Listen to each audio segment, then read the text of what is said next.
پہلے سے قبول کر دیتا ہوں، لیکن جب اتباع رسول نہیں ہوگا، یہ ساری کی ساری چیزیں ہماری مرضی کے مطابق ہوگی۔ اور پھر یہ بھی کہیں سنا ہے کہ آپ ہر گھر تشریف فرما ہے، میرے گھر میں بھی ہو چراغا یا رسول اللہ۔ یہ بالکل اتباع نہیں۔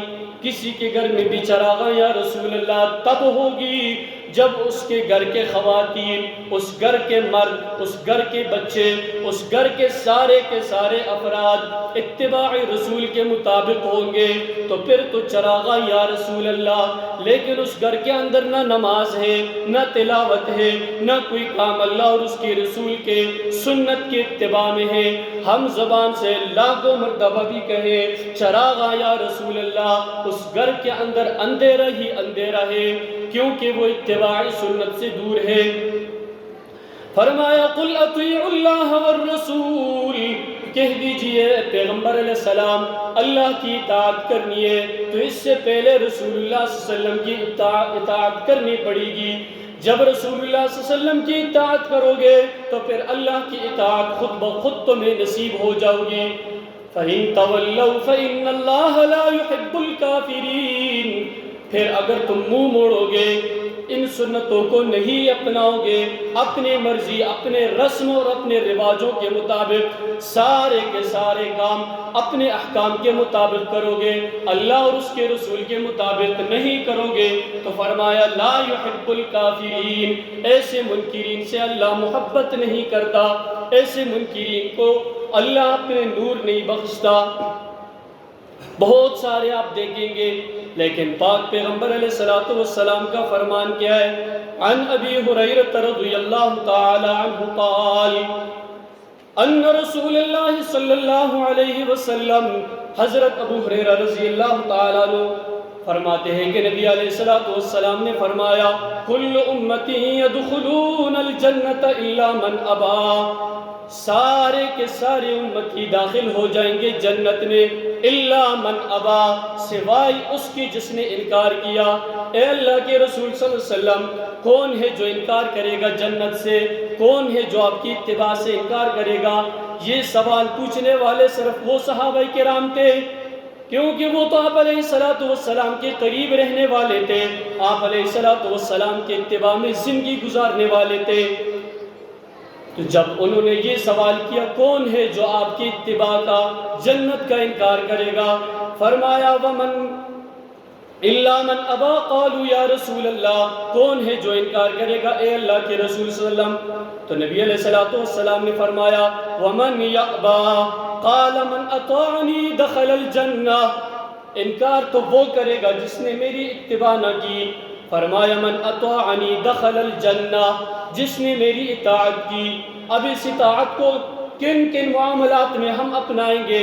اگر ہماری غمیاں ہیں، ہماری خوشیاں ہیں، ہم یہ جو سیرت کے پروگرامات میں جا کر شرکتیں کرتے ہیں، جتنی بھی یہ ساری چیزیں ہیں، یہ ساری کی ساری اللہ کے رسول کی اتباع اس میں مقصود ہے۔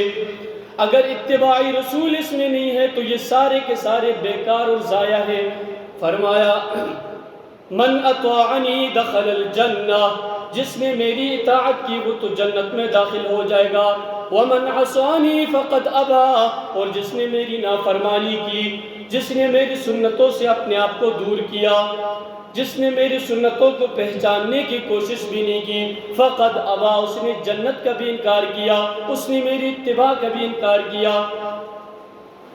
حضرت ابو ہریرہ رضی اللہ تعالیٰ عنہ ایک دفعہ ایک مجلس میں آپ علیہ السلام کے ہاں تشریف فرماتے، حضرت جابر بھی آگے، فرمایا من احیا سنتی فقد احبنی، جس نے میری سنت کو زندہ کیا اس نے میرے ساتھ محبت کی۔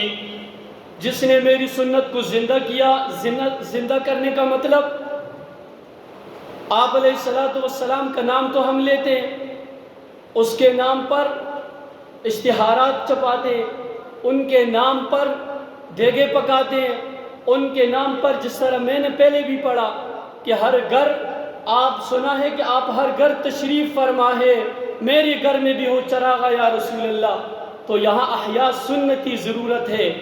اگر سنتوں کو ہم زندہ کرتے ہیں تو چراغا یا رسول اللہ پھر ہمارے گھر میں بھی ہے، لیکن اگر سنتوں سے دور ہے تو وہ گھر اندھیروں کا بھرا ہوا ہے۔ کیونکہ اتباع سنت بہت ضروری ہے۔ لقد کان لکم فی رسول اللہ اسوۃ حسنہ، یہ اسوہ حسنہ کیا ہے؟ اسوہ حسنہ میں صبح سے لے کر شام تک اپنی زندگی کو دیکھوں، یہ اسوہ حسنہ کے مطابق ہے تو ٹھیک ہے، اگر اسوہ حسنہ کے مطابق نہیں تو پھر جتنی بار بھی میں کہوں یہ زبان تک میرا ایمان ہے، میرے دل تک میرا ایمان نہیں۔ عن جابر رضی اللہ تعالی عنہ قال قال رسول اللہ صلی اللہ علیہ وسلم اما بعد فإن خیر الحدیث کتاب اللہ، سب سے بہترین بات، سب سے افضل بات کتاب اللہ ہے، جو کچھ اس کے اندر ہے وہی سچ، وہی اتباع رسول اطاعت اللہ ہے۔ فرمایا وخیر الہدی ہدی محمد صلی اللہ علیہ وسلم، اور بہترین راستہ بھی یہی ہے جو نبی علیہ السلام دکھا کر گئے ہیں۔ وشر الامور محدثاتها، اس کے علاوہ جو نئی چیز تم ایجاد کرو گے وہ تو ساری کی ساری بدعت ہوگی۔ فإن كل محدثة بدعہ، ہر چیز جو نئی ہے وہ بدعت ہے ساری کی ساری۔ وكل بدعة ضلالہ، اور ہر بدعت گمراہی ہے۔ وكل ضلالة في النار، اور ہر گمراہی جو ہے یہ آگ ہے، ہر گمراہی آگ میں لے کے جانے والی ہے۔ اس پر حضرت حسان رضی اللہ تعالیٰ عنہ نے فرمایا یا صاحب الجمال و یا سید البشر، اے حسن و جمال، اے حسن و جمال والے انسانوں کے سردار، من وجہک المنیر لقد نور القمر، آپ کے رخ روشن نے چاند چمکا کی رکھ دیا۔ لا يمكن الثناء كما كان حقه، آپ کی ثنا کا حق ادا کرنا ممکن ہی نہیں ہے۔ بعد از خدا بزرگ تو ہی قصہ مختصر، قصہ مختصر یہ ہے کہ خدا کے بعد سب سے اولیاء میں، سب کے انبیاء میں، سب انسانوں میں افضل بزرگ صرف اور صرف آپ ہی ہے۔ اللہ رب العالمین عمل کی توفیق عطا فرمائے۔ وآخر دعوانا ان الحمد للہ رب العالمین۔